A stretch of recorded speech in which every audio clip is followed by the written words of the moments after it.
देखिए, चॉम्स्की का जो क्वेश्चन है ना, वो आपके हिंदी लैंग्वेज में, इंग्लिश लैंग्वेज में और सीडीपी में 101% क्वेश्चन पूछा जाएगा। ठीक है, तो चॉम्स्की को आप लोग बिल्कुल इतनी बार पढ़िए कि इसका एक एक पॉइंट आपके दिमाग में छप जाए।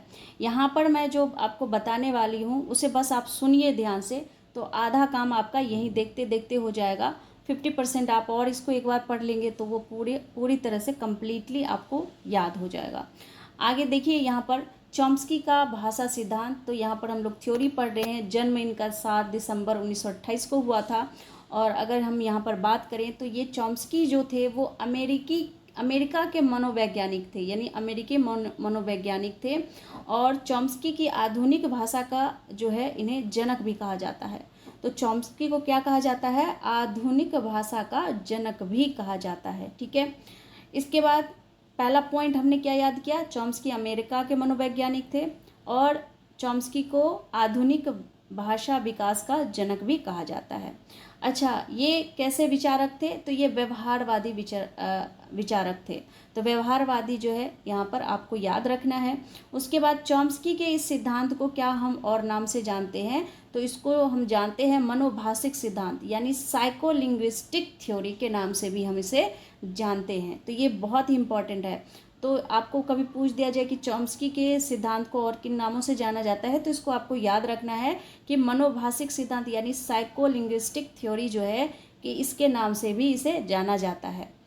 इसके बाद नोम चॉम्स्की द्वारा इस सिद्धांत का जो प्रतिपादन है वो कब किया गया था? तो 1959 में किया गया था। 1959 में किया गया था चॉम्स्की का सिद्धांत का प्रतिपादन।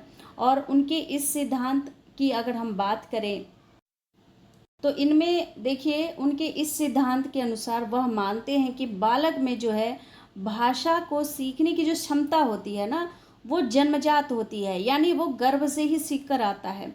भाषा सीखने की जो क्षमता होती है ना, उनकी जन्मजात होती है, स्टार्टिंग से ही होती है।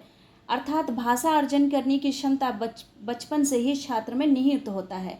अगर उसको सही माहौल मिले तो वो भाषा को आसानी से सीख सकता है, क्योंकि सीखने की जो क्षमता है वो जन्मजात है, उसके अंदर निहित है। इसके बाद चॉम्स्की की सिद्धांत की विशेषता क्या है वो हम जान लेते हैं। देखिए, यहाँ पर इन्होंने सबसे पहली बात क्या कही है कि जन्मजात क्षमता होती है। क्या? भाषा को सीखने की क्षमता जो है बच्चों में जन्मजात होती है। तो चॉम्स्की के अनुसार बालक बचपन से ही क्या होता है? भाषा और व्याकरण को सीखने की क्षमता विकसित कर लेता है। ठीक है, और यह सहमत अनुवांशिक और सार्वभौमिक होती है।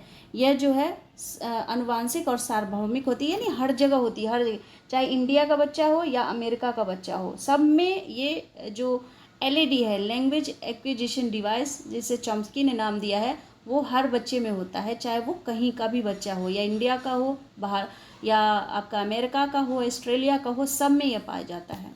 इसके बाद सार्वभौमिक व्याकरण की अवधारणा दी, जिसमें कहा कि व्यवहारवाद सिद्धांत में माना जाता है कि जो भाषा सीखने के बजाय जो है वो जन्मजात है। मतलब यहाँ पर भाषा सीखना, इन्होंने ये बताया कि सिखाया, उसको माहौल मिल जाए तो वो आराम से सीख लेगा, लेकिन ये जो क्षमता होती है ना वो जन्मजात होती है, वो इसे कोई सिखाता नहीं है। तो कुछ इस प्रकार से इन्होंने बताया। इसके बाद देखिए और क्या हम इसके बारे में पढ़ सकते हैं जो कम से कम में हो जाए। तो यहाँ पर देखिए, चॉम्स्की के अनुसार बालक में व्याकरण एवं भाषा सीखने की क्षमता जन्मजात होती है। तो ये आप लोग 100% रट लीजिए, यही प्रश्न पूछा जाता है। तो यहाँ पर देखिए, हम लोग पहले पढ़ते हैं भाषा अधिग्रहण यंत्र, जिसे हम एलईडी कहते हैं, इंग्लिश में इसे हम कहते हैं लैंग्वेज एक्विजिशन डिवाइस। तो ये देखिए, चॉम्स्की के अनुसार दिमाग का एक भाग होता है। ठीक है, दिमाग में ही ये एक भाग होता है जिसे हम एलईडी कहते हैं, जो भाषा की क्षमता को बढ़ाने का कार्य करता है। और भाषा सीखने की यह क्षमता शुरुआती 5 वर्षों में अधिक होती है। जो स्टार्टिंग का 5 वर्ष होता है ना बच्चों में, वो उसमें वो जिन भी भाषाओं को आप सिखाएंगे बच्चों को, तो वो उसे आसानी से सीख जाता है। यानी बहुत ही जो क्षमता होती है वो बहुत तीव्र होती है किसी भी लैंग्वेज को सीखने के लिए, पहले से 5 वर्ष की अवस्था में। 5 वर्ष की अवस्था यहाँ पर बताया है कि उसके बाद ये जो क्षमता है कम होती जाती है, लेकिन स्टार्टिंग के जो 5 वर्ष होते हैं वो बहुत ही महत्वपूर्ण होते हैं किसी भी लैंग्वेज को सीखने के लिए। और इसके पश्चात इसकी प्रभावशीलता में जो है वो कमी आने लगती है, जैसा मैंने बताया भी।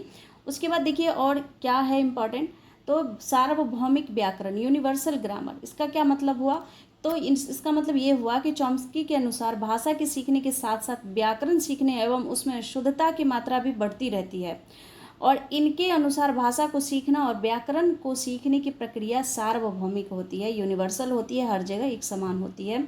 और चॉम्स्की के अनुसार छात्र भाषा को अधिग्रहण करने हेतु दो स्तरों का उपयोग करता है। दो स्तरों का यहाँ पर उपयोग करने की बात इन्होंने कही है, सतही संरचना और गहरी संरचना, ये दो तरह की बात इन्होंने कही है किसी भी लैंग्वेज को सीखने के लिए।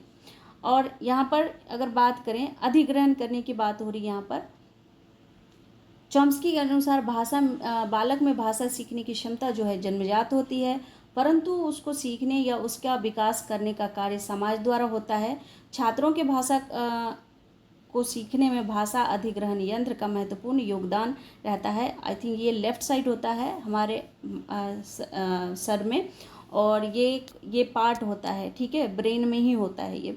तो इस तरह से इन्होंने इम्पॉर्टेंट बात क्या बताई है कि भाषा सीखने की जो क्षमता होती है बच्चों में जन्मजात होती है, जिसे हम यहाँ पर लैंग्वेज एक्विजिशन कहते हैं। लैंग्वेज एक्विजिशन का मतलब है लैंग्वेज लर्निंग। अगर हम यहाँ पर लर्निंग की बात करें तो लर्निंग अलग हो गया, लेकिन अगर हम यहाँ पर एक्विजिशन की बात करें तो एक्विजिशन की प्रक्रिया अलग होती है। ये होती है कि हम अपने घर में रहते हैं तो हमारी जो लैंग्वेज है उसे हम आसानी से सीख लेते हैं। उससे सीखने के लिए ना हमें किसी कोचिंग की आवश्यकता होती है, ना हमें उसके फॉर्मूले और रूल्स को पढ़ने की ज़रूरत होती है। जो हमारा मदर लैंग्वेज में मदर टंग होता है, जो हमारी क्षेत्रीय भाषा होती है, जो हम अपने घर में बोलते हैं, उसे हम आसानी से सीख लेते हैं। लेकिन अगर कोई और लैंग्वेज अगर हम सीखते हैं तो उसके लिए हमें लैंग्वेज सीखने के लिए हमें उसे पढ़ना पड़ता है, उसके रूल्स को पढ़ना पड़ता है, जिसे हम लैंग्वेज लर्निंग कहते हैं। और लैंग्वेज एक्विजिशन क्या होता है, जो अपने आप आ जाए बिना सीखे, जो बच्चा बचपन से बोलना सीख जाता है कोई किसी लैंग्वेज को, अपने घर की लैंग्वेज को, उसे हम लैंग्वेज एक्विजिशन कहते हैं। तो कुछ इस प्रकार से इम्पॉर्टेंट था आपका ये चॉम्स्की से क्वेश्चन पक्का आएगा 100%। इसको आप लोग चाहें तो इसको 1-2 बार देख लीजिए, आपको इसी में याद हो जाएगा, नोट्स बनाने की भी ज़रूरत नहीं है। तो अगले बार हम लोग नेक्स्ट यहाँ पर इम्पॉर्टेंट टॉपिक लेकर के आएंगे और यहाँ पर हम लोग उसको याद करेंगे, पढ़ेंगे, जो कि आपकी इम्पॉर्टेंट है आपकी एग्ज़ाम की दृष्टि से। तो मिलती हूँ अगले वीडियो में, तब तक आप लोग अपनी तैयारी अच्छे से कीजिए। Thank you and thanks for watching.